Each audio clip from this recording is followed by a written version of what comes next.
All right, guys, welcome back to the ESL Legendary Series. We're getting ready for our first match, James versus Inderen. We talked about it a little bit already, but, again, just quick recap. Both of these guys are a little bit unknown. They came through the qualifiers. They got big wins over players that, maybe a lot of people weren't expecting them to win over. So this is kind of where the real test begins, right? Now we've got these two players that have qualified through. Can they make it onto the semifinals at this point? Oh, yeah, it's really interesting what Frodo mentioned. Like, this is their first live event. They are in a booth. It's like, we have a great audience right now. A lot of people are watching online. And normally when you're in your home, in your comfort zone, it feels different. It feels like ladder. Like, you're playing this tournament, but you're drinking coffee and like having fun. And here you're like, oh my God, I'm on this stage and I'm getting nervous.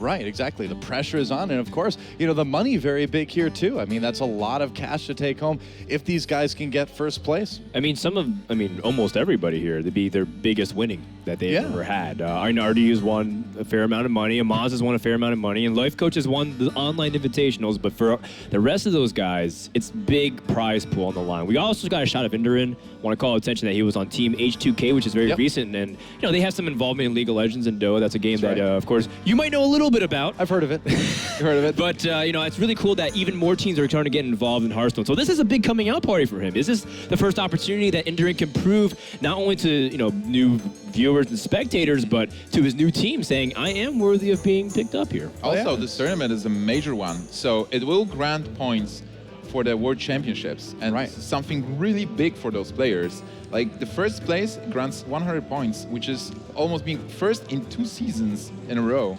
That's a lot.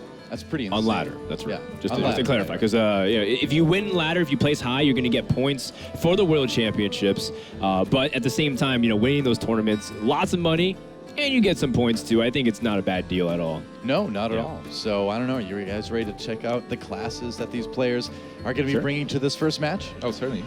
Yeah, let's do it. Yeah. Let's take a look at it. And again, it is Conquest format, so that means each player brings 3 classes. They have to win with each of them, too. And it looks like Inderen's going to bring Rogue, Mage, and Druid, whereas James has Warlock, Paladin, Rogue for us. Nimsh, first impressions. Well, I'm really looking forward to the Mage from Inderen. He was playing Mage in the qualifier. It was kind of like a tempo Mage. Definitely interesting choices. Right now, Mage is a very cool class to play because you can play Mech Mage, you can play Freeze Mage, you can play the tempo one. So it's hard to counter. Inderen actually will decide to play Rogue as his first class, and I like it. And against Warlock from James, is it his trusty Demon Lock, or did he switch to surprise his opponent? Yeah, well, it looks like Inderen's bringing in Rogue. It looks like James is bringing in Warlock. Now, in the round of 16, the most common deck that people started with was Paladin. Now, does that tell you anything potentially about his Paladin, that he's not starting with it? Well, from my perspective, it doesn't tell me anything, because in Conquest format, it's good to randomize the decks. There is not that much merit to start with a specific deck, and you can just randomize because you're still going to end up facing almost everything. Like, you need to win at least 1 game with every deck, and it's really hard to find the matchup. That's why Conquest format is so great, because there are not that many counters. Like, most of the decks we are going to face are going to be 50-50, or some players can get lucky and get the lucky matchup. But then it's not as we had in the previous format, where you had Priest versus Rogue, and it was like 80% for Rogue, and we had those matches which were really one-sided. Right now, it's more about skill. Like, you pick those decks, you face your opponent with a specific matchup, and you have to do your best. Yeah. Careful with throwing words around like skill. This is Hearthstone. Wink, wink, kappa, kappa. Let's talk a little bit about the clash choices overall. I'm actually really pleasantly surprised to see Warlock making a comeback in general. I mean, people might, who haven't watched Hearthstone in a while, it's like, well, Warlock's not out of the ordinary, but in fact, for the past few months, Warlock's been a class that's phased out of tournament meta, which was unheard of. Everyone said, the Warlock hero power is insane. You have 2 mana and you get to draw a card, and you draw 2 cards per turn versus your opponent draws 1. That means Warlock will never be bad. It's like, well, in this case, Warlock actually got phased out and is starting to make a comeback with Demon Lock, of all things, right? Not even Zoo or Handlock, which is traditional archetypes that we're used to seeing. So I'm really impressed already that James is willing to stick to his guns. He's not saying, you know what, I'm just going to play Mech Mage. I'm just going to play Oil Rogue. I'm just going to play Hunter. Because those are the common lineups that I normally see in terms of the dynamics. Now, there's been like little rumors here and there of maybe aggro rogue coming back a little bit. You know, the backspace rogue that we saw a lot last year. Do you think we're going to see maybe a chance of that? Well, I definitely think that there is a possibility because in this tournament and in every tournament, element of surprise is really important. Of course. So if you are bringing rogue deck and your opponent thinks he mulligans against an oil rogue and you in fact bringing the face rogue, you are having an edge. Because you mulligan differently versus super face aggro decks and mid-range decks. And if you win that one game with that rogue, that might give you an advantage to win the whole match. Yeah. Now, speaking of the new decks that we see a lot, right? We've got this big sort of mech contingent among decks, mech shaman, mech mage, even mech druid once in a while on the ladder, right? So where do the mech decks fall in the current meta for this tournament? Well, I mean, Mech Mage is far and away the most clear, prominent figure right now in the entire meta game. Mech Mage, brutally efficient, has taken the place of Zoo as being the board control dominant, very fast type. And even worse, it's like it scales really strong in late game. Sometimes Zoo just peters off and they're life tapping to fill out their mana curve, but you still have threats like Dr. Boom and Antonius that can scale into the late game and still destroy your opponents even if you stabilize. And that's what makes Mech Mage so scary. I anticipate this Mage deck being Mech Mage, although we have also seen some movement. Some players, like Chalky from Team Dignitas, have discovered that if you use decks like Fatigue Mage or Freeze Mage and try to exploit a weak deck that is in Conquest, because if you lose with the deck, it doesn't go away, it actually stays. Right. So if you keep abusing that and like trying to target the weak decks over and over with kind of off-kilter, weird archetypes, you might be able to pull a win solely off the fact that you are going to the third level of metagame as opposed to just traditional, what's a good lineup? Yeah, right now people are still figuring out the Conquest format. Right. And there is a couple of strategies. For example, Sir Christian, as we've seen, used the triple aggro strategy. But overall, right now players are starting to lean up into different strategies in one lineup. So you bring one super face aggro deck, you bring one mid-range, you bring one control, because you want to win that one game with every deck, and you don't want to face a lineup that counters your lineup. So if you bring free aggro and they have a deck that wins versus that, it's really hard to win. Well, it looks like it's time. Game one between Inderen and James and the Mulligans for our rogue player. SI7 agent probably want to hold on to that one, I would imagine. What do you think about this Warlock deck? Already we're seeing the Mistress of Pain in there. Yeah, I think this is the Demon Lock that we've seen in the qualifier, the round of 16. Yeah. James loves the deck and he plays it really well. And I think this hand is also pretty good for him. He has this Mistress of Pain. You want to get it early as opposed to like later. And well, he will be drawing a lot of cards. So in your opinion, does the Mistress of Pain kind of fill the role early on of just mitigating that draw, mitigating the damage coming in from the hero power? Oh yeah, definitely. Like having Mistress of Pain as an early drop and starting to do some damage, getting the heals to be able to use the hero power as much as possible is a great card to have. Especially if he gets like a buff as well, the +5/+5. Right. Yeah. I mean, the most important thing is that Inderen has to be careful. You can't just fully assume it's Demon Lock, even though it's pretty iconic to what James was doing in the qualifier. It makes a lot of sense. Mistress of Pain is on curve. You don't necessarily want to be drawing it late game. This deck, this Demon Lock deck, is essentially a control deck. It's not filled with a lot of burst combinations to win the game, other than its power overwhelming cards or Dark Bomb to finish it. But traditionally, you're trying to get the Void Caller with a big minion as a side thing to be able to put onto the board the Mal'Ganis. Even Jaraxxus early on is a lot of pressure for Rogue or whatever class can handle. Void Caller is such an amazing card. For 4 mana, you get decent stats, which is 3/4, and getting something like Mal'Ganis, as you said, for free on turn 5 is really pushing the board forward. Okay, so I like this decision a lot. Going life tapping on turn 2. Again, this is a matchup where Rogue doesn't really do too much in the early game. It's going to hero power most likely on turn 2. What does it usually do other than that? Weapon up. On the other hand, for Inderen, his hand is not that bad with double SI7 and preparation. Against aggro decks, you do want to have preparation to be able to get like a Fan of Knives or maybe sprint earlier. But we still don't know exactly what deck it is. It looks like Oil Rogue. It does. I mean, especially the fact that he kept prep in his opening hand, doesn't that kind of suggest that it's Oil Rogue maybe looking for an early sprint? Yeah, possibly? probably, because preparation is becoming the key. It's right. Innervate, but even slightly better if you're trying to squeeze in really powerful turns with a bunch of spells that have high impact, like Blade Flurry or the Sharp Sword Oil. Yeah, exactly. And so we'll have to see what the next turn is going to be for Inderen. Now with this Mistress of Pain out, what do? You don't want to go ahead and yeah, Earthen Ring Farce here. To a certain extent, do you have to kind of approach this like the old mirror versus mirror, where sometimes you have to play the Earthen Ring, play the SI7 agent without using the combo? Or Yeah, I think it's really important as a rogue to develop your board, to play a couple of minions early to be able to deal damage, and then burst your opponent with oil, with Blade Flurry being one of the best cards in the deck.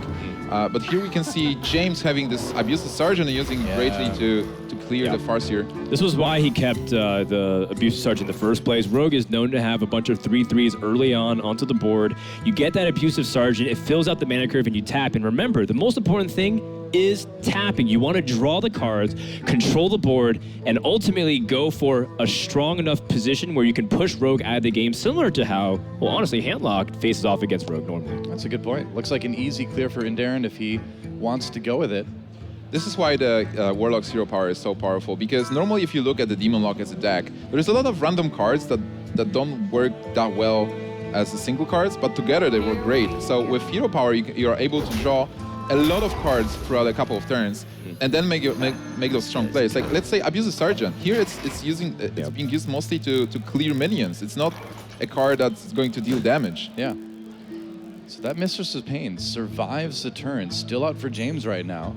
Yeah, I wonder how much he really wants to continue to be able to tap versus play into something like the Fan of Knives too, because Implosion normally on curve, especially if you have a guaranteed chance of killing, is great. Yeah. But the danger always is, what if I roll low? What if he has Fan of Knives and everything just poops out from there? So he's crossing his fingers, but in the end, I guess he didn't really get a good Implosion anyways. Oh man, yeah, that Implosion didn't work for sure. Yeah. At least he had a way to clear the SI7 anyway. At least he wouldn't feel as bad if it got Fan of Knives, I suppose. Silver lining, right? Yeah. Well, back over to Inderen again. And we see that Violet Teacher now. Yeah, that's one of the most. Want to set something up with the combo in the backstab. One of the most important cards in the deck. People really underestimate Violet Teacher a lot, just because she doesn't exactly look flashy, but those 1/1s add up a lot, especially against a deck like the Demon Lock, where they don't have the most AoE at his disposal because they're trying to go for more board control-esque things. So having those 1/1s to do those little bits of damage is going to matter a lot. Yeah. This match for now will be mostly about board position, and players will continue trading for long as somebody gets an advantage. Like, both players, they do have a lot of burst overall. Like, James in his Demon Lock, he has that Power Overwhelming, he has Dark Bomb, and he has that Abusive Surgeon. So if he takes control over the board, he will be able to push with damage. And same for Inderen. He will draw into that oil eventually. Right now his hand doesn't look that great with double sap. Yeah, the SI7 agent not really going to be able to be comboed out with the Lotheb coming down too. It's a little bit awkward. Yeah, that was a really sharp move. A lot of people might be tempted to start drawing and let the Violet Teacher live a little bit. Absolutely not. That has to be the way to deny it the best. Lotheb will take a contact. It might even live and draw a little bit more damage. So an excellent move here from James. Yeah, just going to establish the board a little bit more with that SI7 agent. Could have killed Lotheb with all that damage, but that would be a lot to face. So it looks like he's going to go to face instead. Yeah, that's his only chance. This turn basically for Inderen was really bad. Just playing this SI7, not really doing much. Then James has options here. He can deal with Violet Teacher. He can even develop Sylvanas. He can taunt Lotheb. There is a lot of stuff he can do here. Yeah, actually, there's several plays here. I suppose he can build the board if he wants to make himself more insured against things like Fan of Knives and AoE with the Nerubian Egg.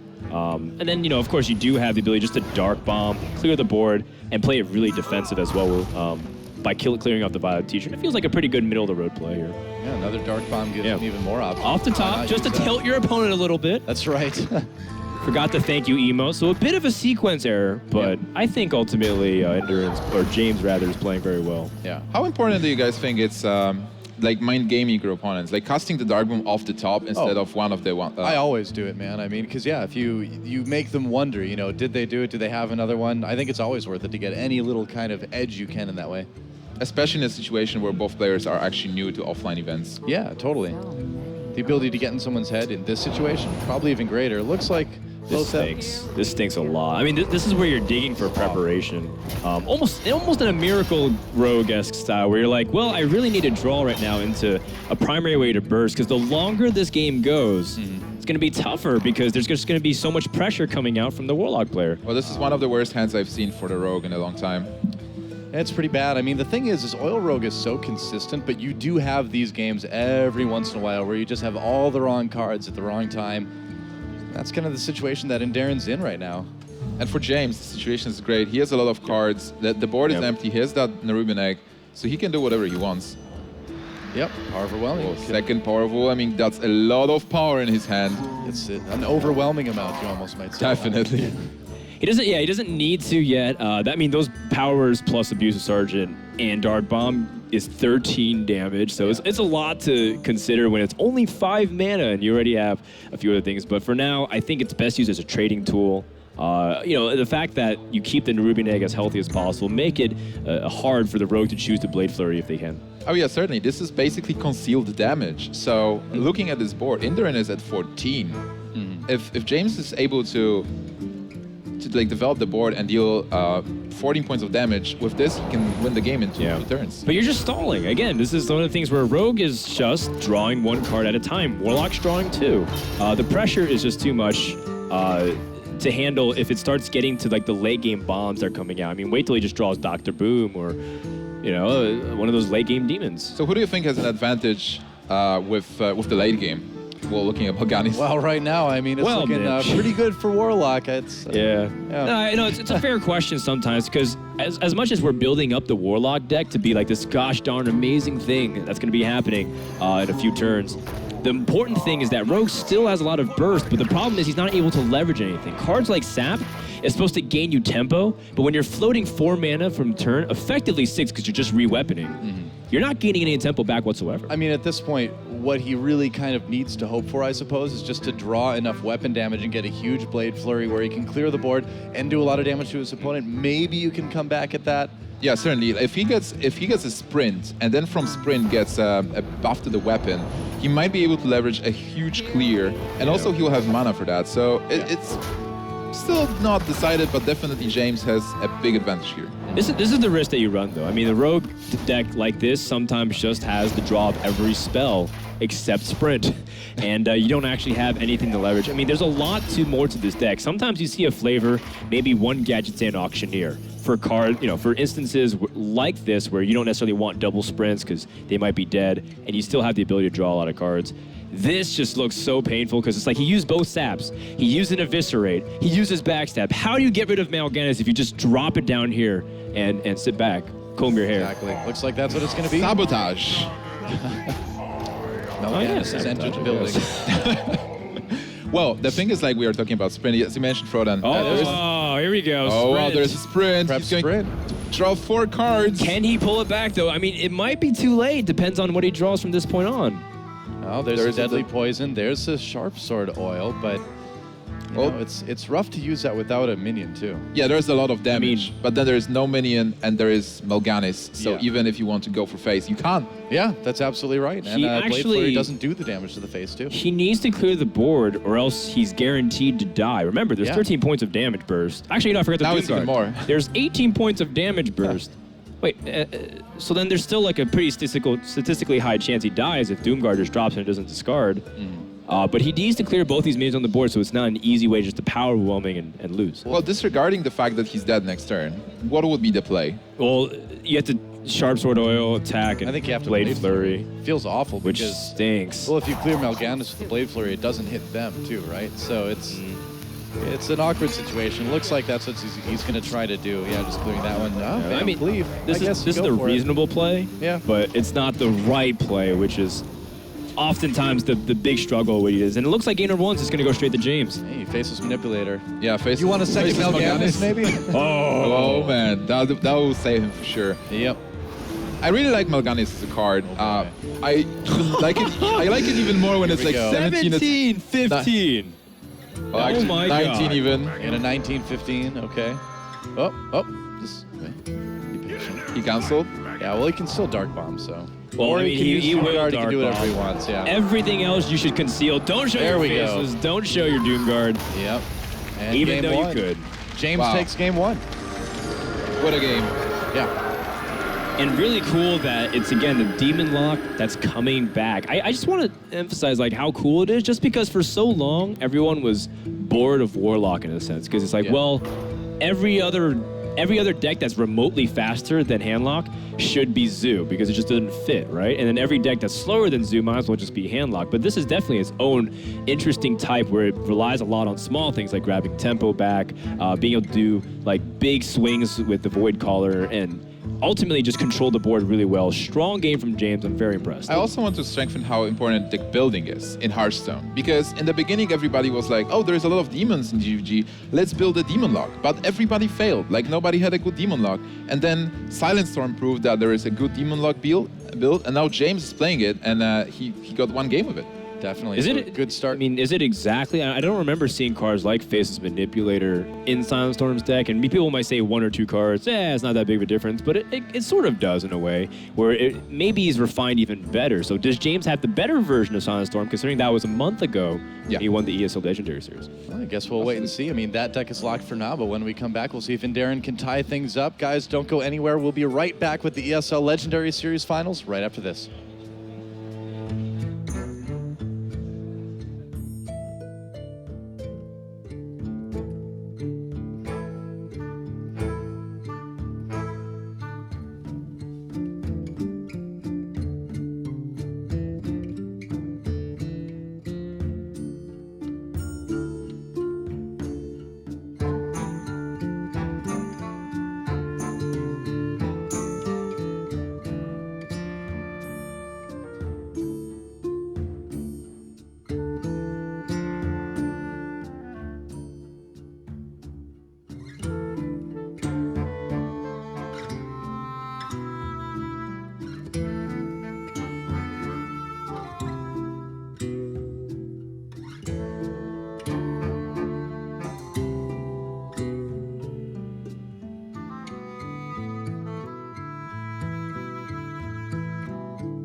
And we are back here at the ESL Legendary Series Finals. I'm Doa. With me is Nimsh and Frodan. James up a game on Inderen in this first match of the day. But it's Conquest. Anything can happen.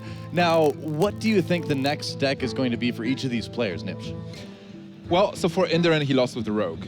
And the beauty of Conquest format is that his Rogue is not eliminated. Yeah, he can play it again. Yeah, he can play it again. Even though he got like a funky hand, well, he can try again and he can still steal a game with that. So I think he can take Rogue once again. If he's confident with the deck, why not? Like, he just played one game, he warmed up, let's take it again. And for James, it doesn't really matter what he takes. If he thinks that the Inderen is going to take Rogue, he might take Druid, if that Druid is a combo one.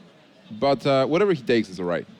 Yeah, I was thinking Rogue versus Rogue is reasonable as well. It's very much about being able to take down the other rogue as fast as possible. And if you're confident in how you play the matchup, it's good. But at the same time, there is a coin flip element to it, because there are starts that just sometimes wins and there are starts that sometimes lose, as we saw when you didn't have the juice to be able to control the board early on and pressure with things like the oil into the Blade Flurry. Yeah, now Oil Rogue is a very consistent deck too. So you can bet that Inderen's not going to have the same type of draw this time around. Now, if we have Oil Rogue versus Oil Rogue, how does that match going to break down? Well, one of the most important cards is Blade Flurry, because with Blade Flurry you are able to clear the board and deal damage. But other than that, you do want to draw cards, so preparation sprint is also very important. And it depends on what they have, but the key turns are the big sweep turns. Well, it's certainly looking like Oil versus Oil potentially from this opening hand on both sides. You agree with the mulligans, Frodan? I think Oil Rogue is a pretty safe assumption on both these guys' ends, just to make sure. Because I don't think the aggressive Rogue is that common yet, but it's starting to happen, right? The rumblings of which maybe it is. RD was even talking to me about how he was experimenting with stuff like that in the past, even though he doesn't have Rogue at this tournament. I want to see that deck come back. Yeah. I know maybe people don't want to hear that, but I want to see that deck come back. It's really fun. Well, it's cool. There's still a lot of differences in those decks. Maybe those players play the exact same list, but still, you can, as Frodan said, you can have a Gadgetzan.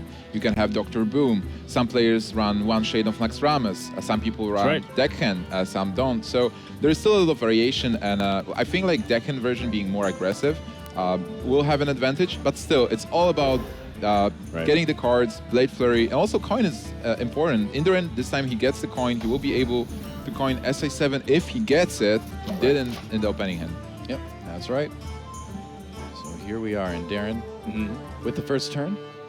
If I want to toss a question to you, people used to say in the Rogue Mirror all the time the importance of having the card next and the coin when the Miracle Wars was such a big deal. Do you feel like that's the case nowadays with Oil Rogue becoming popular once again? I think yes, because with the coin you are able to play Violet Teacher earlier. You can play Violet Teacher on free preparation sap and get instant board presence. Getting the coin for SA7, getting earlier plays, even like preparation sprint on free if your hand is really bad. So I think like coin preparation bit. Coin preparation. Right, okay. Yeah. Let's just in case. Not prep sprint or prep coin sprint. That would be quite awkward. Did you see that thread the other day that was like forbidden Hearthstone techniques where like you can take advantage of stuff if you with play APM? If you have high enough APM, if you have 600 APM, you can coin Mountain Giant. It's dirty stuff, man. Or like double BGH. I don't know if I Just like condone that. Oh, okay, Doe. I guess you play by the rules. I'm It's an cool. honorable fellow. Sure. You are an Aldor Peacekeeper. I get it. That's right. Well, all right, so here for Inderen, he has to decide what to do with this 3/3. He has backstab. Yeah. I sort of like putting out Violet Teacher pretty early where it's awkward for your opponent to deal with it. He would have to like Deadly Poison and Eviscerate to get rid of the Violet Teacher. Because if you backstab and like put out Van Cleave, it's pretty much no different than having a Violet Teacher. In fact, you give yourself those stat points. you're even more vulnerable to the sap, too, Right. because it means more when it kicks out Van Cleef. I certainly liked the coin Violet Yeah, Teacher me too. backstab kill with weapon. Yeah. And then you still have a follow-up because you do have cards you can play on 4. That's certainly quite a bit safer. It's worth evaluating just because, one of those things where, maybe you want to keep Violet Teacher for more power turns or, you get to keep the coin. So the coin, maybe you can put coin Drake if you need to on an empty board. But I think, generally speaking, Violet Teacher is one of the key cards to this matchup. Yep. Piloted Shredder, the draw for James, it looks like. That's another card that's in some lists and is absent in another. Here, James has decided if he wants to play that Violet Teacher or Violet Shredder. It feels wrong. Like, your opponent played Violet Teacher and he has a token. He has initiative. He's going to cast spells next turn. So if you play Violet Teacher now, you might just lose it and you're not getting any tokens, no value. I feel like the Piloted Shredder would be a little bit, safer, because even if it gets taken out, which it probably will, you still got something else coming back. Who knows? Maybe you'll get lucky and it's a Doomsayer in this case. But it just seems a bit safer. Now, a lot of people are just running one of these if they run it at all, right? Yeah, it's true. Having one Shredder is pretty much the standard if you want to go for a Shredder list, but you can put in 2. It depends on, if you like winning or not. Oh, which one do you think makes you win more, Frodo? I generally think the one Shredder is okay. You don't want to overload too much on the 4 mana slot, just in general. I think especially because you're going to start taking away from other slots that are pretty impactful as well. Yeah, and Shredder is such a great card. As a 4/3 for 4, you can get a 4/4 out of it for free. Also, it creates a very complicated board. Right now, what do? Do you attack into it? Do you ignore it? Do you attack? Do you kill it with a spell, with a minion? Not a bad minion, actually, from that. You can still take it out with his weapon plus that Fan of Knives, but that's going to be 3 more damage. Yeah, it's still better than to the average. face. Yeah. Yeah, it's one of those things where, you want him to spend 2 mana weaponing up. You don't want him to get an easy kill and drop something. But this is where having that extra mana is actually a big deal because Azure Drake. Oh yeah, actually. Wow, he's running Sabotage is a really big deal too. It's like that's a card that's pretty good in this matchup. Yeah, definitely. If you can destroy both a minion and a weapon that's being buffed, and a lot of rogues they just keep the weapon because there's not enough weapon removal in rogues. Sabotage can definitely swap the game. Yeah, this is a pretty good pickup in the mirror. Yeah, this is where. Oh man, that preparation is actually a big deal too. Yeah. Just because, again, you don't want to fight too far back from the board because before you'd have to play, Farseer and maybe Eviscerate, or he had to cross his fingers, right, and play the Drake. But now this preparation opens up a lot of opportunities. Yeah, but still your mana curve is weird. Like, we would love to use Eviscerate to kill the Drake and maybe play Edwin, but you won't be able to. So preparation is a big deal because you can use it on sprint maybe next turn. Yeah. This time I feel like it's Farseer Eviscerate. Eviscerate is such a great card to deal with the Azure Drake, and you definitely need to kill it. Right. It's the most important thing is you're putting out a body on the board. Then he has to spend mana, weaponing up, putting up the dagger. Oh, Whoa, Assassin's Blade. Assassin's Blade too. This is like This is getting a little bit interesting, is isn't it? more of like an older list, effectively, right? They used to have cards like this. Like the Sabotage was really effective against decks like Handlock, Right. And obviously like Warrior. But this is interesting. I'm definitely really excited to see Assassin's Blade in here. It only proves like James is a player who is not afraid of deck building. He is a deck builder. He brought that Demon Lock, and now he's having Assassin's Blade and a Sabotage. Yeah. Well, the thing is about Assassin's Blade, people might be wondering, is like, well, what's so special about it? It's a good weapon, and rogues benefit off weapons. Herder, Blade Flurry. But the important thing about Assassin's Blade is that it gives you already the consistency of Blade Flurry if you don't have the oil. I wonder what he took out though, right? What did he take out? Was the oil too hard to play? Did he take out one? Instead, what is he replacing with cards like Sabotage and Assassin's Blade? Yeah, you wouldn't run maybe one sprint instead or something like that. You really can't afford it. I mean, I have seen some lists that do run just one sprint. Would this possibly be one of them? Yeah, it's definitely possible. Could be. I'm sure he's not running, well, I'm not sure if anything in James' deck, but what you could probably cut is the deck hand if there is one. Yeah. You're not running Shades and Extremas. One sprint. Okay. Yeah, I think it's time to prep sprint. No shifts. You can sap, maybe if you grab a backstab, even you can weapon up. Oh, another prep drawn as well too, and there's that Tinker's Sharp Sword Oil. I like the sub though. Yeah. Sap is good. Well, you can't afford the other one really without prep. Probably don't want to do that this turn. So, 3 to the face. This is pretty significant. The sap was really big because look at the hand, and this is part of the criticism against Assassin's Blade. It's so expensive. Yeah. Right? It's like, how do you get it out? There's no way for you to reduce the charge of that whatsoever, or the cost of it. Well, when you get to those like 5 mana, 6 mana turns, that's when you want to start to do some serious comboing, right? That's not when you want to spend the whole thing just playing a weapon. And that's why we saw it take it out of a lot of lists. Yeah, that's why like sometimes the rogue can get stuck. Like we've seen a bad hand from Inderen before with only spells, but on the other hand, right now we see almost only minions for James. And rogue definitely doesn't want to play one card a turn. Yeah. I mean, he's not in the worst position possible. You can actually deal with this pretty easily with the SS7 agent draw. Yeah, Just maybe go pick like your 4 mana minion. And then, he's not worried too much about losing his weapon charge because he has Assassin's Blade to just start things new. So, I mean, this is a pretty easy play to just set up a 4-drop plus SI7 agent. But the most important thing is how James plans to use the mana for the rest of his turn, and more importantly, his timing on Lotheb, because that is also a big MVP card. That's always huge in Rogue versus Rogue. So, looks like this might be another Violet Teacher turn. Just maybe try to get something established. I definitely like Violet Teacher, weapon up, Deadly Poison. Is there a Deadly Poison? Yes, there is a Deadly there is. Poison. Oh, he could prep sap with that and too. prep sap, yeah. That's sick. That's a very strong turn. Wow. That is a really big power play because he can clear the board and again get ahead in the tempo. Is he going to see it? I think Violet So. Teacher is a high priority. I'd be really surprised if he went for anything else like Van Cleave. Remember, it's all about making sure that Gnimsh feels you're worthy to become the successor. Oh, as he could the actually champion Blade Flurry here. too if he wanted, but if he wanted to clear it, but there is the risk that it becomes a 4-health minion, you can't do it. Yeah, it's definitely better to sub the Pilot Shredder and get a tempo advantage, especially looking at his hand with... He has still Oil and Blade Flurry, and as we said before, Blade Flurry, one of the most important cards. There are no taunts in this rogue deck. So James right now is facing a really difficult board state, and he doesn't have a clear in his hand. Sprint again, that's not going to help him too much right now. 2 sprints. This is exactly the criticism where it's like, that's you would rather have something else. Oh, come on. Double the sprint, double the excitement. You can draw 8 cards. It's doubly as painful when you draw them. I've always kind of liked the 1 sprint, because again, then you have these turns, right? But is this a Lotheb turn? It's not ideal, but is it getting too dangerous that you have to just be like, all right, Lotheb, I want to try to deal with as few spells as possible next turn and maybe try to get some semblance of control back?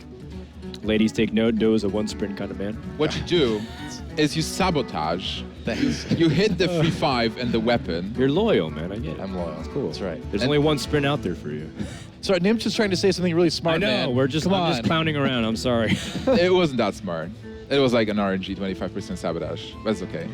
By the way, You know what? I mean, going for something like that is just like admitting defeat. It's like, well, this could turn out good, but chances of it happening are very little. I think Lotheb makes the most sense because he can't power Blade Flurry and do something else.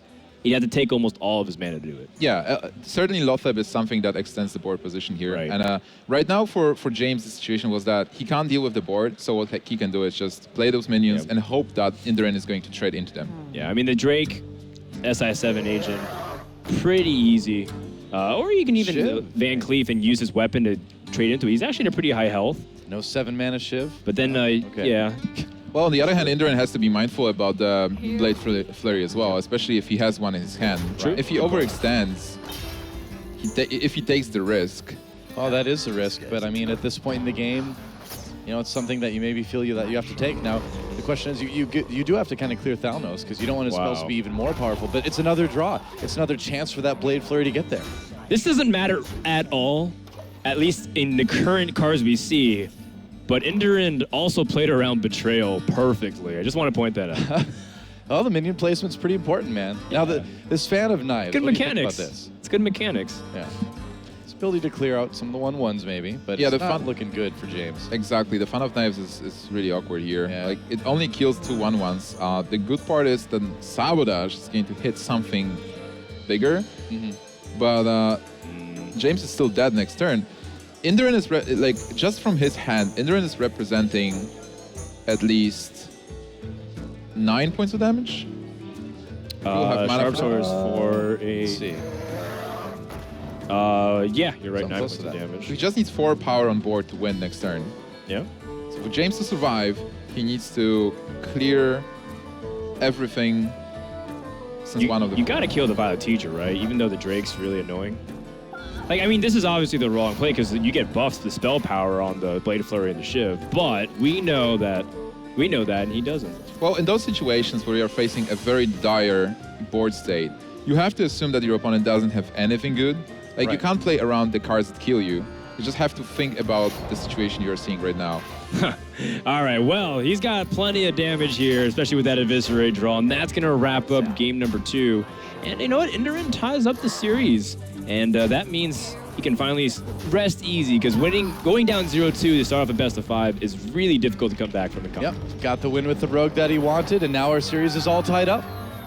Well, I think James is kind of glad that Rogue is out of the way, because James is left with Rogue and Paladin. Paladin is very bad versus Rogue, and then playing a mirror match, as we've seen, was bad for James as well. So right now, Rogue for Inderen is out. He's left with Druid and Mage.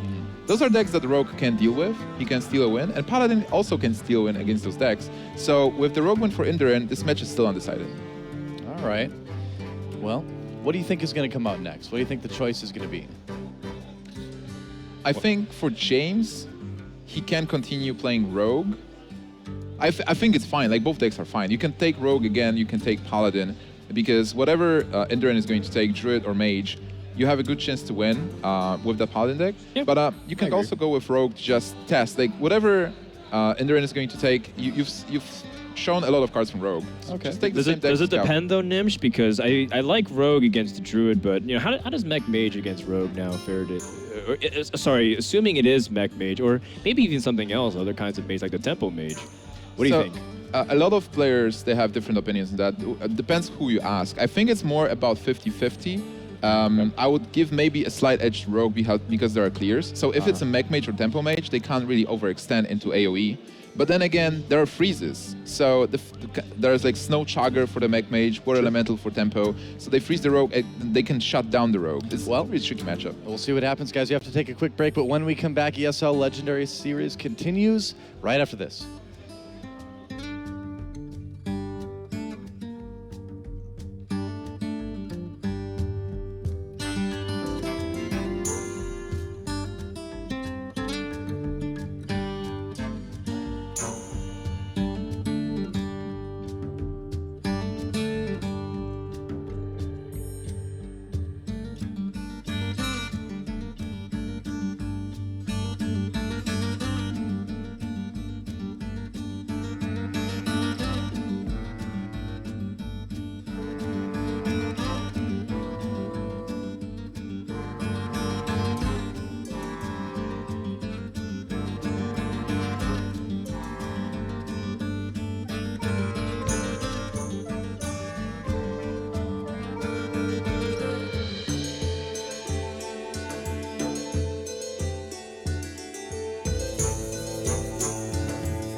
Welcome back, guys, to the ESL Legendary Series Finals. Joey here with Nimsh and Frodan, and we have a tied series between James and Inderen. The match on the line. Those points for the Hearthstone World Championships later this year are on the line as well.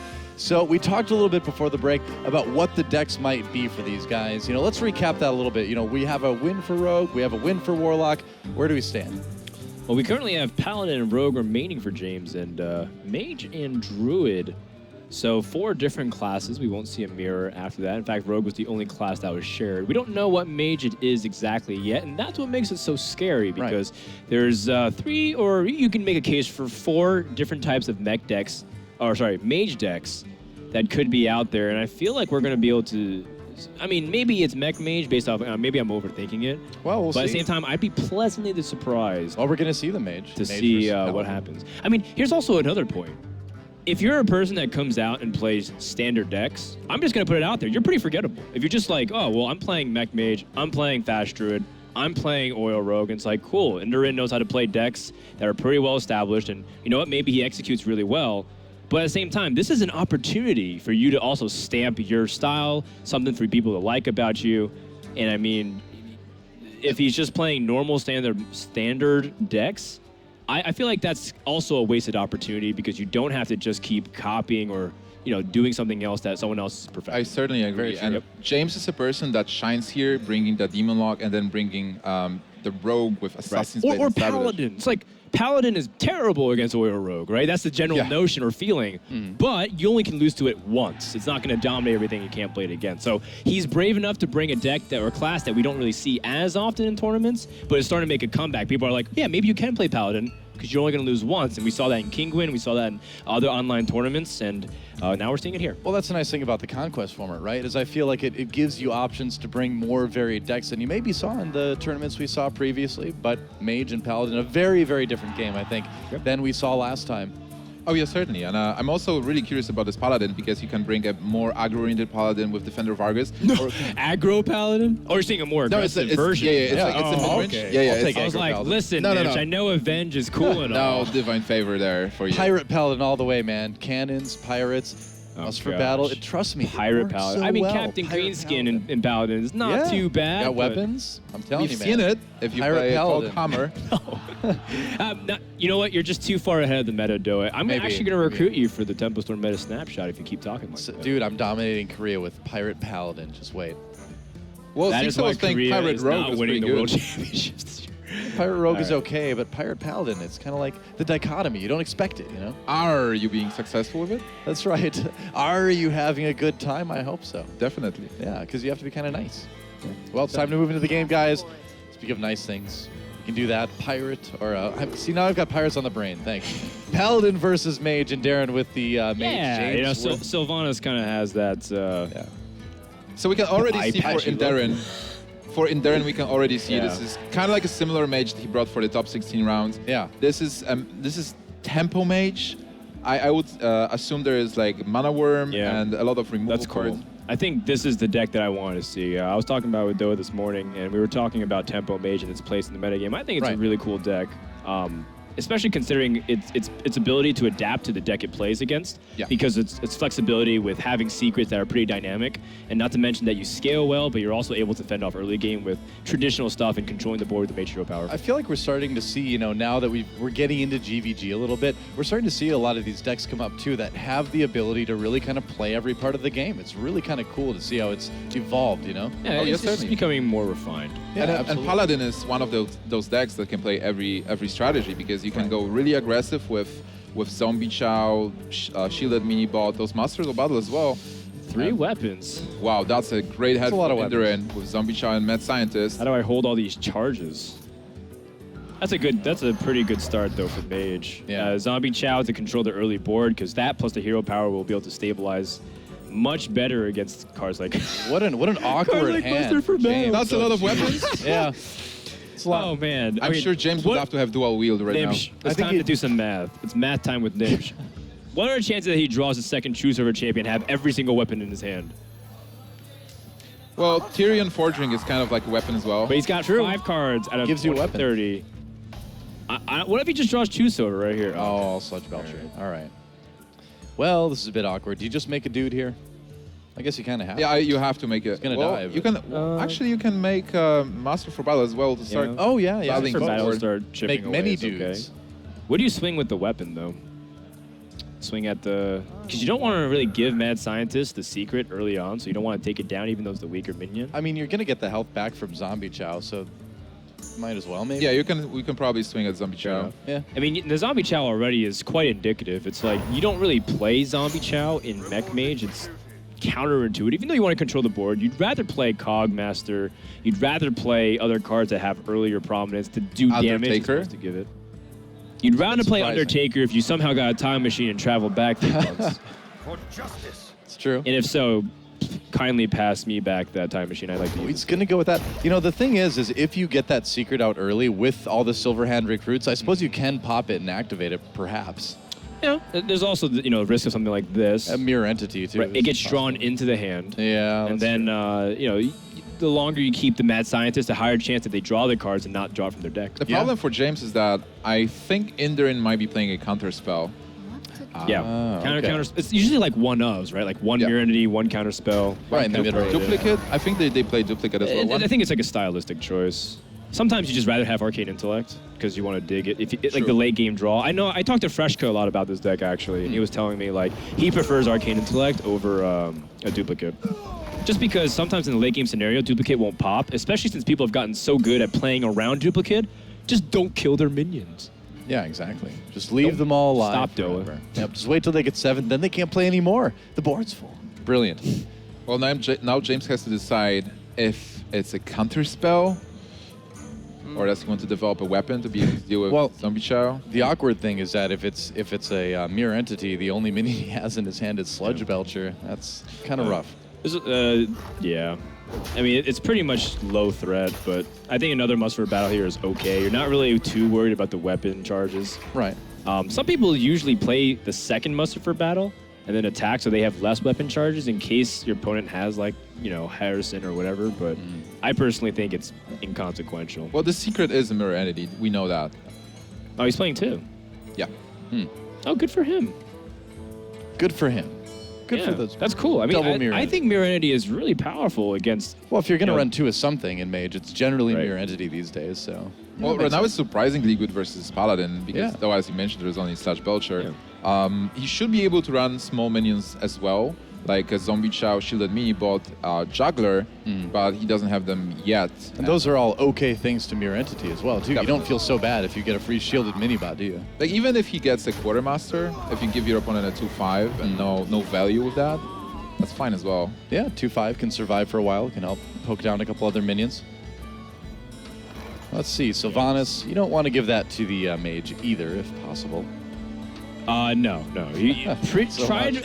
at your very best. It's not always going to happen, but try your best not to give legendary minions to your opponents through Mirror Entity. I think that'll be one of the keys, actually. It's a real conundrum for this Paladin deck. 'cause right, You don't exactly. really have Like- good minions to give them if you're afraid of mirror entity. He you know? used his Zombie Chow already. He needs to draw Yeah. into something else. On the other hand, I think James is not that sad. Like, he got a really terrible hand with regards to all those weapons, but Inderen is not playing a Mech Mage. If Inderen would be playing Mech Mage, this game might have been over by now. True. But Inderen being slower with those minions, playing secrets, and just those mad scientists, gives James time to improve the quality of his hand and his plays. Well, still has a dude. I might For like justice. playing the Hoghammer here. Straight up? Just, I think you After recognize you. that it's Tempo Mage. Yeah. I'm okay with drawing out 2 mana from him by just hero powering. Because Yeah. then you deny an easy turn 5 where you can grab ahead on board. I mean, again, tempo is pretty important. right. I'd actually be okay with even equipping a True Silver Champion to answer whatever comes out next. But generally speaking, like if you did that, he would drop Sludge Belcher and then you'd cry. Well, the thing is, like, you can create a dude because on turn 5 normally there is a Sludge Belcher coming. So if you have the True Silver hidden in your hand, you can follow up with True Silver and kill the Belcher with the weapon attack and a 1/1. Fair enough. Yeah, exactly. I think so. I mean, I think both plays essentially get stopped by the same thing, the Sludge Belcher. But I mean, the Drake, answering the Drake with True Silver is pretty much the ideal scenario. Right. Well, what are we going to see Inderen do? I mean, I'm pretty sure it's this Azure Drake because It's a natural It's one. a weak board. Yeah.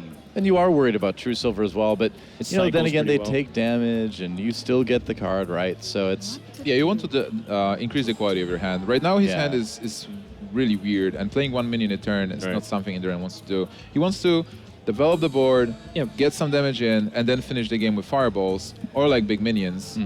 I mean, not to mention that he already has Frostbolt in hand. Oh, he's okay. Sludge Belcher is perfectly fine as well. It's just a reasonable thing. What do you think he's playing around here, Nibs, when he drops the Sludge Belcher? Well, with a Sludge Belcher, he ensures there is the True Silver champion Lol. for checking Second one, yep. a lot of weapons. All right, so what happened? Well, I think it's not like he's playing around something. Basically, with Sludge Belcher, where there's a True Silver champion, he's at least getting the 1/2 that will be able to trade with a possible token and stop the attack from the True Silver. So, in hindsight, I prefer Sludge Belcher. I think so too, because even if you drop Azure Drake and he denies with a True Silver champion, well, it still leaves the recruits out. it's gonna leave you in a similar position, but you're one card less deeper in your deck for less options. Oh, there's the Azure Drake now with the draw. That's a lot of damage in his hand, and now he can also Certainly play that is. Mana Worm, which is protected from the True Silver champion. Right. That Sludge Belcher was looking pretty good now. Oh, actually, this makes a lot of sense too. Yeah. Okay, makes sense. Oh, the Black before Knight. he drew the Black Knight. Wow, Black Knight is actually an amazing card. Yeah. Yeah. No, actually, it makes total sense what Inderen was doing there to make sure that to protect the Azure Drake with the 1/2 Sludge, which obviously I forgot. And the Mana Worm too Derp. now. But yeah, of course, you're taking that out, and now the Black Knight actually completely destroys that possibility. Yeah, the Black Knight doesn't get that much value with the taunt, but then the fact that James will be able to reach the 4/4 with his weapon is actually huge. Well, but the problem does still exist. It's a mirror entity out on the field, so you're giving a Black yeah. Knight to your opponent. And I think out as we of agreed minions, before- you could give him a vanilla 4/5. It's not the worst thing. Probably, I'd probably rather give that to them than a Sludge Belcher. What do you think? Yeah, definitely. A vanilla 4/5 is not that scary, and you do want to get rid of the 4/4. So Sludge Belcher is also Sludge Belcher is essentially a 4/7 with stats with counting the token. Yeah. Yeah, just add the stats overall. Yeah. Before and after. It's probably one of the more painful moments you have to experience, but the inevitable one. You know, I suppose the thing is too, and yep, there's that mirror entity. Depending on what happens, he's probably not going to get a chance, but he could always Coghammer that Black Knight as well too. So while it's probably not going to happen, I suppose it's a possibility that's out there.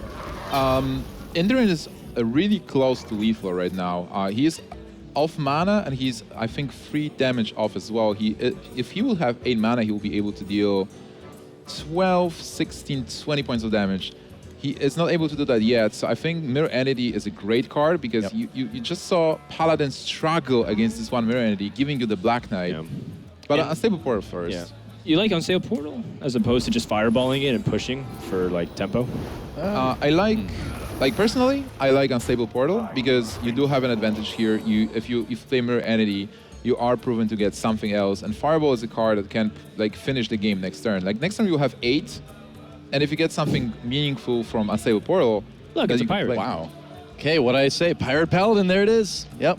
You are We were right. also talking about I how called Captain it- Greenskin is actually reasonable in Paladin too. Ahead of the meta. Well, right? if you get so many weapons, That's true. Yeah, I mean, of course, if you can squeeze it in, it's just one of those scenarios where like, wow, I can actually 1 + 2 = 3. It's like, yeah, of course those synergies exist.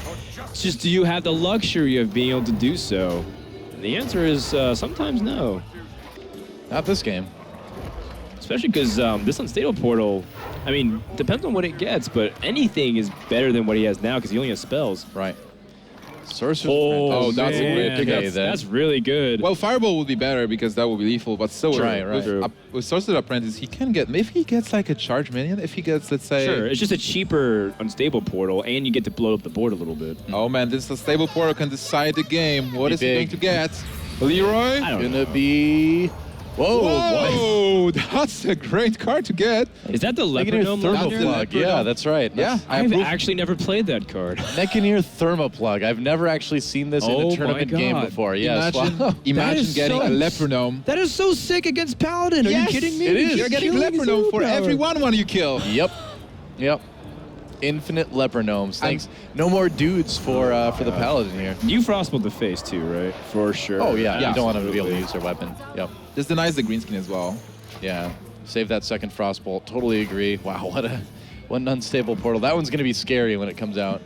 All right, so being right. James, you are. I mean, he doesn't need it oblivious. to come out. He's on lethal right now. Yeah. Do you Yeah. show the mechanism? Of course you do. You have to play because it. you Gotta make say them it. think it's in your deck. How can you not? Yeah. Engineer. It's a 6 mana thermoplug. And when else are you going to get a chance to play this in a tournament game, huh? The question becomes, as soon as this game gets finished, how long until Crypt makes the video? How good is Mechgineer Thermoplug? I give it about approximately 30 minutes. 30 minutes. I certainly agree with that. We're in the EU time zone, so it's definitely possible. He Lay has on 2 hands. lay on hands. This deck Wow. is as greedy as it comes. Captain Greenskin, 2 lay on hands. Very man. optimistic. I like it. It should be good versus GT. control. But here versus this mage, it's tough. Play the Mechanier Thermoplug. Oh, there's a Use call the for that as frostbolt. well. Do it. Yep. Or do you play KT here? You know, are you maybe a little bit worried about like Right, equality equality, or something? consecrate. Well, that would kill KT too. I Yeah, that would kill suppose. But- everything. so play the Mechanier Thermoplug. How much damage can Play he the do? Frostbolt. He can do 10 this turn. Well, 11 with the hero power, I suppose. I like playing the thermoplug, frostbolt phase, going Yeah. for phase as well. I just want to see the look on James's face. when Yeah, this- when it's this too card bad hits these the board. players are actually separated by a door We can and see it at like least. 15 feet, but Yeah. I wish he would just look over his monitor. If you're sitting right across him, he looks over his monitor and just has this banana grin. The best part is that it's golden unreal, right? So we get to see a golden Mechanier Thermoplug. First time I've seen it. Yeah, like the animation is great. Yeah. Like there's Pretty small- sure this would be the first time that James has seen it too. Probably, yeah. For a lot of people. Okay. But look at the animation. There's a small dude like controlling everything, and he's going to play the thermoplug. Yep, there it is. And no reaction. Oh, there's a smile. Okay, he's like, all right, I think I know where that one came from. Probably not standard. Yikes. There is a Sheila mini bot that's blank. Well, no more silver hand recruits for I James mean, here. He still He needed barely equality. stays alive through Sludge Belcher defense. Yeah, theoretically.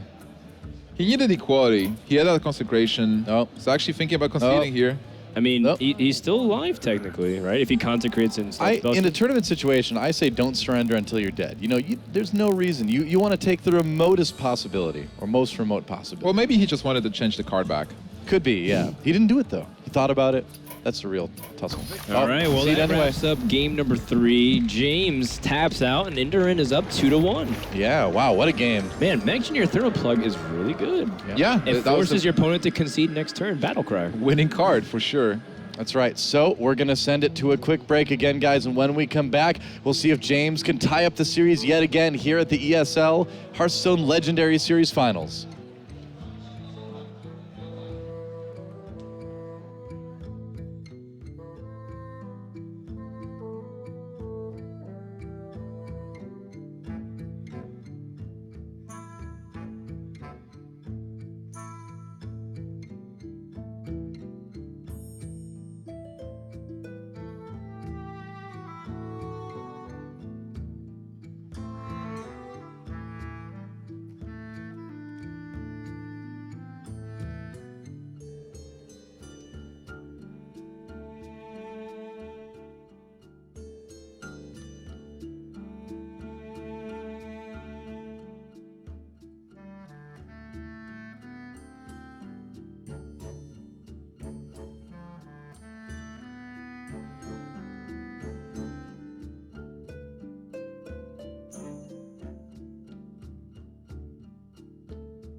And welcome back, everyone, to the ESL Legendary Series Final. Our first best of 5 is underway. Inderen up 2-1, and that means one deck left for him, the Druid, whereas his opponent still has that Paladin and Rogue remaining. What do you think, Nimsh? Oh man, I'm so excited to see that Druid in action. Inderen just needs to win one game with his Druid. And we've seen him winning versus Firebat with the same Druid, he got the worst hand possible, and he won versus Firebat around turn 7-8. Well, combo will do that, won't it? Yeah. It generally does. I think if both these decks are still okay, though, against Druid. Paladin is underrated as one of the matchups that can be good against Druid, or reasonably good against Druid. Not always perfect, but one of those things where Paladin can keep up with pressure. It only has 2 swipes. If it ever gets a Quartermaster off, how does Druid deal with that? The 3/3s, you can't really AoE down. So there are things in the Paladin's arsenal which can give Druid a tough time. And of course, Oil Rogue definitely can prey on the Druid as well, assuming there's not Spectral Knights in the Druid deck. So I think there's definitely room for James to make the comeback and once again exploiting the weakness of a lineup as opposed to creating a super strong lineup that's just overpowered. Yeah, this one still could go either way. And as far as the actual players been making, I think it's been pretty solid on both sides. Not a lot of big mistakes or anything like that. It's still a pretty wide open series at this point. Oh yeah, certainly. And we also have to remember that the decks that James brought are a bit different. Even in the Paladin, we've seen a lot of weapons. We've seen Captain Greenskin. So James's decks, even though, as Frodan said, Paladin versus Druid can be okay, and then Rogue versus Druid can be okay, the decks are a bit different. So it might influence the outcome. Sure. I think so. Do we know what classes are being selected yet? Not quite yet. Okay. I think we will see that in just a moment. I think either one is somewhat inconsequential. I think you'd rather show the Paladin, so that way you can keep you might as well just play it again. Yeah. It has to beat the Druid. Maybe you can feel like the Rogue gets your best chance, but this is where it all comes down to. It's an elimination game for James, so he has to pick it up here. Well, James knows this Druid is coming out. We've already seen his Paladin. We don't really, we've already seen the Rogue too. We're kind of wondering what it's going to be. If it were you guys, what would you pick? I think I'd go with Rogue. I think Oil Rogue is solid enough that it can take on all, attackers. What do you think? I think you can go with the Rogue, because if this is a combo Druid, then it might get awkward versus Rogue. It will have an advantage, so we might as well go with the Rogue. Yeah. And try to win that one game, and then have a semi-good matchup, Paladin versus Druid, when it can chill, and really take one of the different approaches. Because Paladin versus Druid, you can be either aggressive and try to rush them, use those weapons to go through taunts and win with damage with fast Quartermaster. Well, what difference does it make, though? You have to beat Druid both times. I think, honestly, it's somewhat inconsequential. You can just queue up Paladin again. You've already shown those cards anyways. Just get out of the way. And if you lose, you lose. You're not going to win the series if you can't get past it anyways in Game 4, Game 5. I think the only advantage you can get is you take the better matchup. Whatever you think is a better matchup, you take it now, you win that, and then going to Game 5, you are the winner coming into that. Your opponent is stressed because he just lost with the deck. And he has to, again, take it. All right, fair enough. So it's going to be Paladin versus this Druid, looks like, for James. I mean, look, guys, it doesn't really matter. So, you can just say I'm right and let's move on. But okay, Frodan, you were absolutely just right. Kidding. Gosh, all right. Well, it doesn't really matter. Druid versus Paladin. I think it's going to be really cool. I think there's some interesting choices here that might influence. Captain Greenskin, for example, buffing the True Silver Champion to a 5 attack might be super valuable against a lot of the 5 health minions that might exist in the Druid deck, like the Ancient of Lores, like if he manages to silence, if he gets anything else that's there, like say a Yeti's in there, or some other obscure thing that pops out with 5 You have to be so careful with hitting Druid creatures with minion or with weapons, though, because any damage you take brings you closer to getting comboed down. There's a lot of stress here too, especially for James with those weapons. But on the other hand, he has double lay on hands because he has that's those a good point. weapons. So, but the card we haven't seen is Equality. And he is running double lay on hands. He has to have equality in there, right? Double lay on hands means it's more control. I've seen versions without equality, so... Right, but that would be more like a mid-range aggressive approach. Would you run double lay on hands with no qualities? That's a very interesting question. Maybe risky. He does. Maybe. If we don't see it. You do have weapons to deal with. I mean, that would explain why he got rolled last game when he was trying to fish for the equality, but no. Could be. Well, here we go, guys. It is time. A deciding game, potentially, for James, bringing out this Paladin to try to take down the Druid of Inderen. We could see our first best-of-5 decided right here. And that mulligan, keeping the zombie chow seems pretty reasonable. Yeah, absolutely. You just want to curve as the mage, or sorry, as the Druid. Curves are nice, whatever. Ramp Druid, I like it. This is a deck that's been theorized as cycling back into the metagame would be an excellent choice, considering how it can stop a lot of the decks that are currently popular. Well, seeing the Taunt Druid from Inderen, I have one name in my head. It's Sir Christian. It seems like Inderen brought this Druid to target that specific person at some point. And his aggressive lineup. I mean, he's on the other side of the bracket, though. And they knew their matchups going in. So that's very forward-thinking if that's He's thinking about the grand finals, man. I like it. You have I to like think the about attitude. winning. Yep. So against this zombie Chow, I mean, do you just go ahead and use your hero power, or do you throw the shielded mini-bot down? You know, do you want that little bit more board presence? Guess he wants to save the card. Yeah, definitely. Either way, you draw out 2 mana from Druid, Right. generally speaking. So this is more of like a test. Like, does he have wild growth? And if not, he uses his hero power, and then I don't have to give up shield and mini-bot for nothing. Yeah. Yeah, I like it as well. He's got that Wrath, too, that he could cycle, but you'd think the hero power would be the way to go here. Yeah, I mean, Wrath has a lot of versatility, especially against a lot of those annoying minions that are hard to reach. You can also use it against Aldor Peacekeeper, so Yeah. there is some merit there. You can still cycle it later because you do have a full hand almost. I think keeping Wrath here is okay. I mean, it seems like at the end of the day, it's always better to hold a card than play a card if you can find a way to get around it. It's a slow matchup, too. Yeah. And Zombie Chow already sort of indicates that. It's like Druids can run Zombie Chow that are faster, but generally speaking, it still gives you some time to play with. It's like, okay, cool. I can stall until I get True Silver Champion out, and I like it. Dropping this on turn 3 means Druid has to hero power on turn 3, and then makes his turn a little bit more awkward. Or for Inderen right now, there's no problem to hero power in turn 3. Right, because He he's can- a ramp Druid. Yeah, he's a time. ramp, but he can take time. It's unfortunate for him that he didn't get the wild growth, but still, James's hand is bad. Like, there is nothing to put pressure on board. There is a Zombie Chow stopping the early pressure with minions. So, for me, it seems like Inderen is in a very good spot right now. Oh, And that good job. Pilot Shredder is a great job. Indeed. He's going to drop that right away. It really changed the dynamic of the game because just playing True Silver Champion wouldn't do that much. And then with Piloted Shredder into Belcher into Sylvanas, that's powerful. I think I'd like to save the coin because you have so many powerful minions, especially because turn 5 you have Sludge Belcher, turn 6 you have a 7 mana minion. So now we play the game of like, well, what am I gonna get off of killing this this Pilot Just by sure. Shredder? I like the Wrath here. Do you Wrath Yeah. first? Yeah. I think so. I mean, you have a decent chance of being able to handle whatever comes out with the Zombie Chow. Not this time, unfortunately, because it's a Sun Fury Protector. He still could with the hero power, Right. and you do save the coins. So Yeah, this is definitely an okay minion to get. With Millhouse Mana Storm or something stronger, it might be awkward. But right now, Inderen is in a good spot. He will have 6 mana next turn.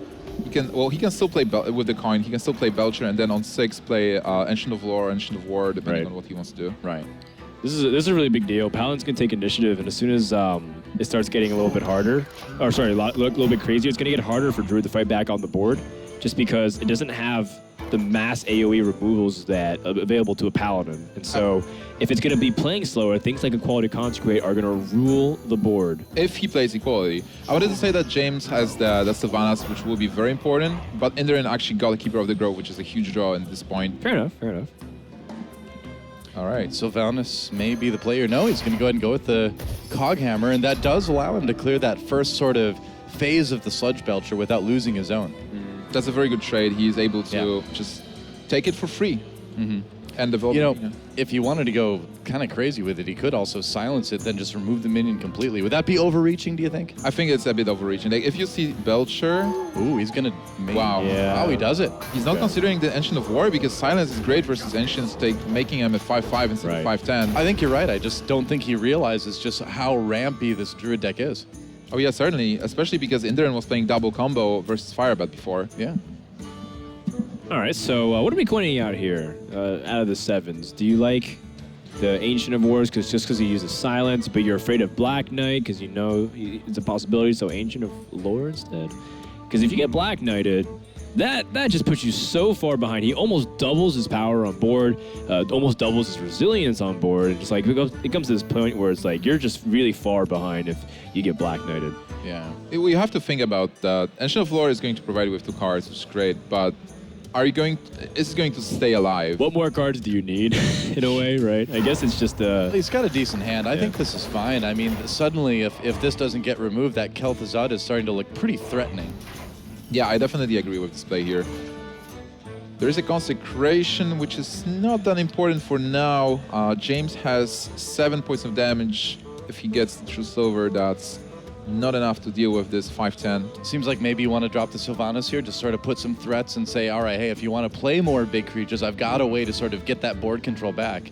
Yeah, I like it. It's like you don't attack. Maybe you can attack with the 2/1 to play a bit around swipe, but other than that, you just develop Sylvanas and pass. Yeah, Sylvanas is one of the most problematic cards for Druid to deal with. They only have those Keeper of the Groves, and even then, they use the Silence. It's still a 5/5, pretty reasonable for trading. And if they don't, they just never feel comfortable building the board. All right, Sylvanas is the play. Well, this makes Inderen's turn quite all right. Ooh, Wow. that hurt. Taking 5 to the face here, just weakening that a little bit. He can't clear it. That was a bit of an interesting decision. I think it's mostly because he maybe will want to develop a True Silver Champion next turn, and he has delay on hand, so he's not that much concerned about the health. Yeah, that's true.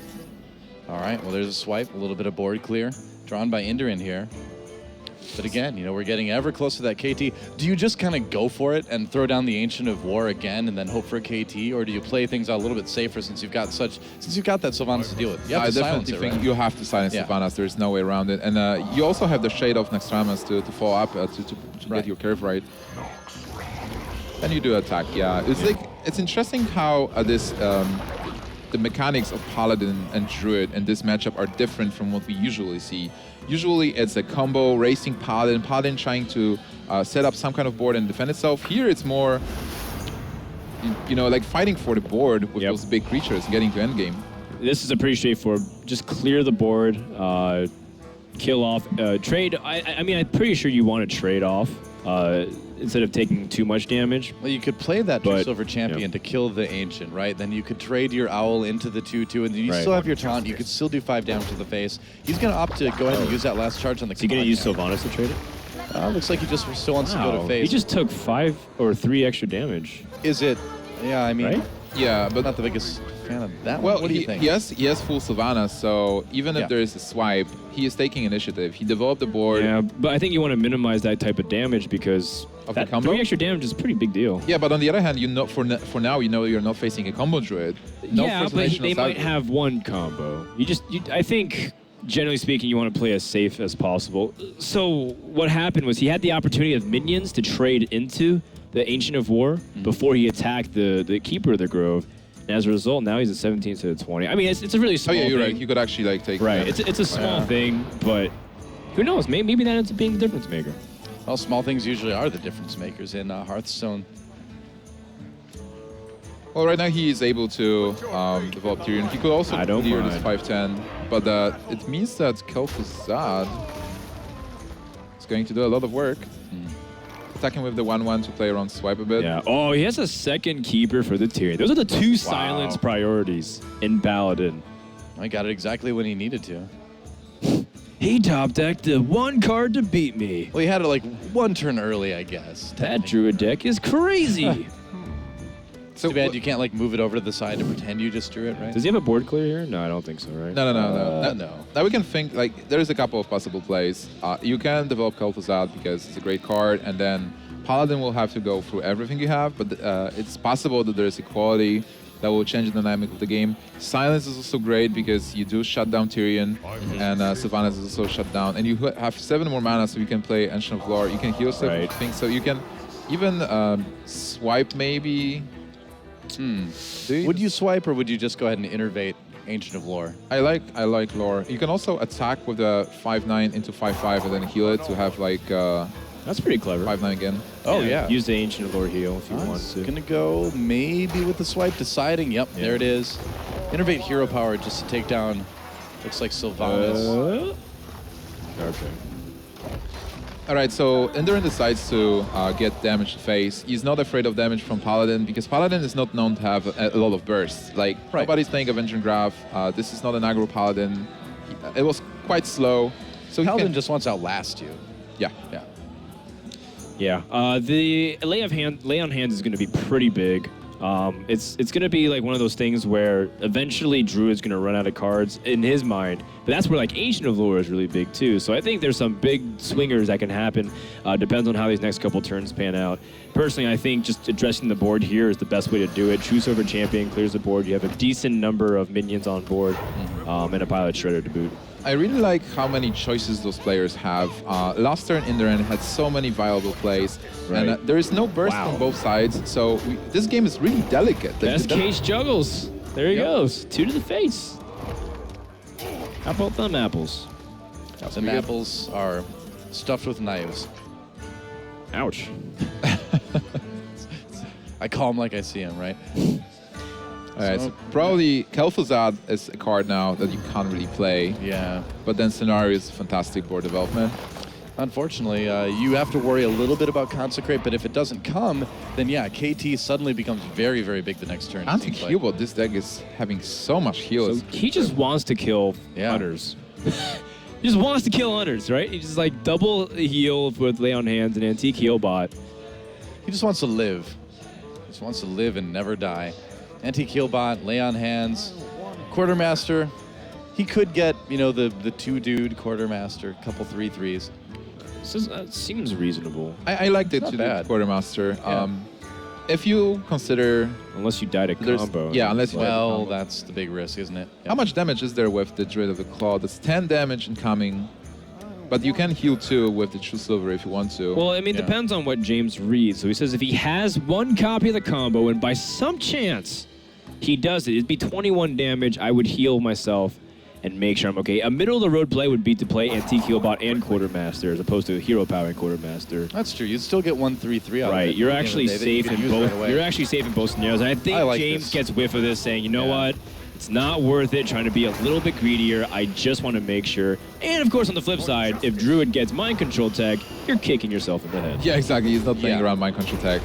But you can't play around everything. That's just the unfortunate nature of it. Hey, you've seen one swipe as well, so this board is pretty safe right now. Yep. Wrath is a pretty good card to get. He will be able to Wrath for free if he wants to. Yeah, or maybe just clear the board as much as possible. You know, you Wrath the Antique Healbot for the guaranteed removal, and then play Druid of the Claw, Hero Power 3/1, and then kill off Quartermaster. Yeah. You limit down to 4 attack. You're still at 7 health, but at least you're, like you said, Nibs, it's really hard for a Paladin to burst. You've seen a lot of weapons, and your opponent has only 1 card in hand. What can it be? You've seen 1 Lay on Hands as well. It just so happens to be the best card that isn't Tyrion in this scenario. That's actually quite funny there. Going for the most clear possible, leaving the fewest minions on the board. Very, very safe play from You might be right, Nibs. Maybe he doesn't have a quality. Oh, wow. Okay. Second Lay on Okay. Hands. Oh. Is there any quality? 3 cards for James. One more. No. Is this Well, Zombie Chow is one of the most terrible cards you could get I in know. the game. It's I want to really give my awkward. opponent some health back right before I'm about to kill him. Make it dramatic, you know? Wow, you know what, guys? If there is no equality, he's like James is going to be in huge trouble because Kel'Thuzad is going to get played next turn. Does he want to play Gil'Thuzad, or does he want to play the Ancient of Lore? Well, I think it's about time. If you haven't seen equality by now, you know, when are you going to see it? Well, actually, I think Frodan has a valid point, as because with Ancient of Lore, you're going to draw cards, and your board is still great, and there's like nothing that's going to trade into your board. I like both of them. It's like, if you think there is no equality in the Paladin deck, which is Right, you still haven't seen it, but he just drew 3 cards off of Lay on Hands. So You know, at what point do Pretty you just kind of scary. start to bank on it, you know? Because if it is in there, it's more and more all likely to right. draw. Well, we Sneed's found our old answer Shredder. there. Yeah. Sneed's old Shredder is pretty nasty. If he's afraid of dying to some capacity, he could heal himself, but I think Sneed's is the clear cut. That is a top deck. Right? What other card is better in that scenario? yeah, it is. I Okay. will play Sneeds, and you know what's amazing? Like he has 3 really big cards in his hand, and nothing has more than 7 attack. In your face, Biggie Hunter. That's right. Oh, okay. Let's see what actually, the this is pile really good. Really good Is it sequence. going to be a Doomsayer, right? That's the question. That's a Weblord.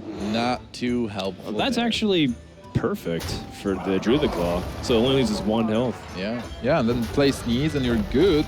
Even if there is equality consecration, Yeah. you're fine with that. Golden Sneeds, man. Yep, you get back another legendary. Like a Not Paggle. Even if he Yeah, has like a red Nat Pagel. black hair. Red Blackhand. Maybe Mechanier Thermoplug. Other Peacekeeper is kind of like an answer, but not really. He needs that equality that he doesn't have in his deck. All right, guys. What do you say? What is the chance that he doesn't run equality? I'm thinking I would say since we've seen 2 games, it's looking pretty good. But then again, it's perfectly I mean, you might possible have that a we point, haven't seen Nibs. it yet. You might have a point. Maybe Passion Craft has ruined my Hearthstone sense. Maybe. You know, what he needs is 3 Aldor Peacekeepers. I just be That's- really surprised if he didn't have equality in his deck. Seems But a bit that's just risky, me. doesn't it? He might be running a one-off. Yeah, I've one seen- equality would be like okay, but no equalities is just very shocking. See, I want to just like touch the screen now and see if I can like find out Considering how how many slow cards his he deck has is. left in his deck. Oh yeah, certainly. Yeah. Well, he has fewer and fewer after that lay on hands. Yeah. Well, Do you guys like Kael'thasad, by the way? I love Kel'Thuzad. I think it's a great card. Cool. If you play Kel'Thuzad, yeah, I like Kel'Thuzad because you can trade with minions here. So you can go with Kel'Thuzad, get scenarios back as the full health minion. All right, so can you do a good Darth Vader, Noah? Because I think you could with how good a Star Noah? Wars person you are. But can you do a good Kael'Thasad? Because it sounds a little No. bit like Darth Vader. I don't think I can do KT, man. Aw, I would just scare myself because I had to play against him so many times in World of Warcraft. fair That was enough. an annoying boss, man. It seems like a KT play here with Yeah. the scenarios being lost. It's just so much value to get a 3/5/8. Then the mind control tech topped it. Right. And it's so good. I laugh, but watch it happen. Well, we were talking about equality as well, but even if there is equality top deck now, it doesn't matter that much. Yep. right.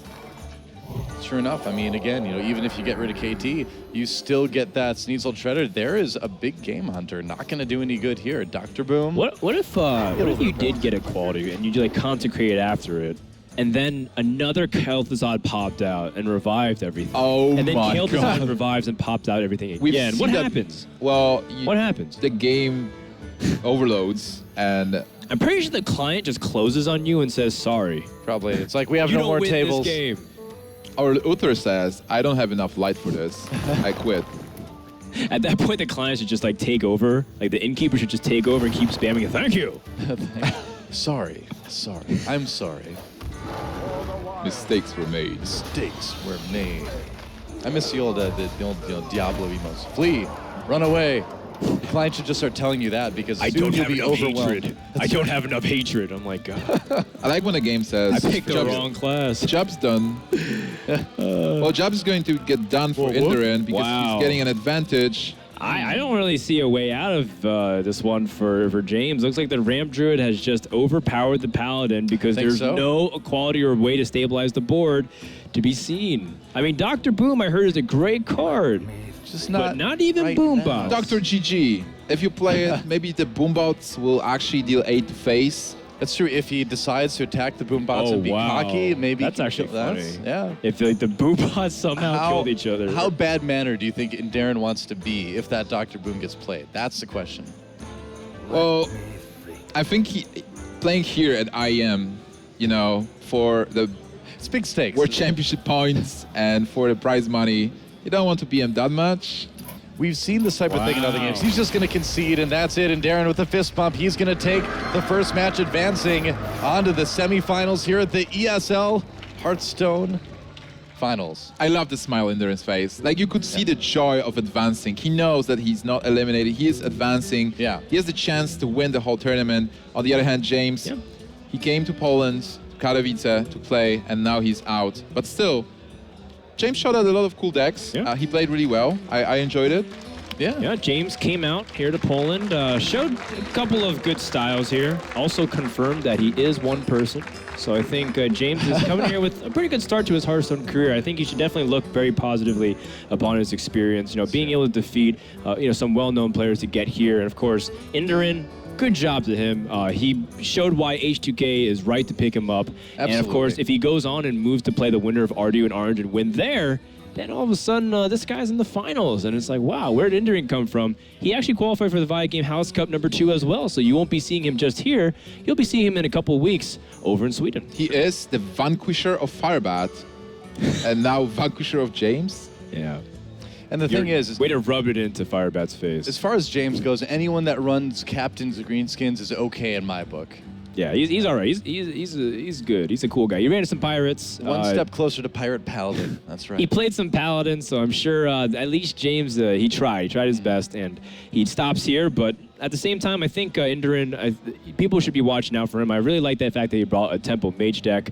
I think that's a really good metagame call at the moment, especially considering that people are still figuring it out at the moment. The fact that he swapped his Druid, like because he was playing a combo Druid in the round of 16, and now he's bringing Taunt Druid, is really great as well. That too. I like the choices of decks that he's made relative to the metagame. I like that he's taken this opportunity and said, sure, maybe you expect Mech Mage, maybe you expect fast combo Druid, but I'm going to play my own style. I like it a little bit more slow and defensive as opposed to super fast, and I'm going to win that way. People should be watching out for this guy for sure. Oh, absolutely. And I mean, when you have a tournament like this, the ability to change decks too, the ability to kind of mind game your opponents who may have been studying up on your round of 16 performances, I feel like we did see it pay off. I think that Druid really took him off guard. Yeah, certainly. And also, he played all his decks exceptionally well. With Rogue, he got unlucky in the first round, but then he showed his skills and it worked out. Yep, very, very true. Well, guys, I think we're going to take a bit of a quick break. Is this where I rotate out to head over to the StarCraft stage, by the way? It's been fun, Frodan. We'll miss you. Have fun Later, at StarCraft guys, I'm 2. out. Bye, Frodan. We'll be back, guys, with RDU versus Orange, our second best of five rather, here at the ESL Hearthstone Legendary Series Finals. Don't go anywhere. We'll be right back.